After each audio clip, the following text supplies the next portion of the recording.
Vänta. Hej grabbar. Det här är våran nyaste flygplanmodell. Vad heter den? Rysslands kärnvapen. Nej. Stennes F1. Men vi måste gå upp, högre upp, eller? Vänta, vi måste filma den, men sätt den bra.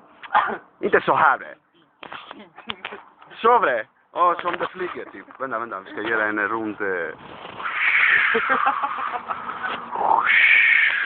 Här är aerodynamik av vingarna. Vi ser, vänta. Vi kan ta den från uppe också. Okej. Vänta, kom hit. En, två, tre.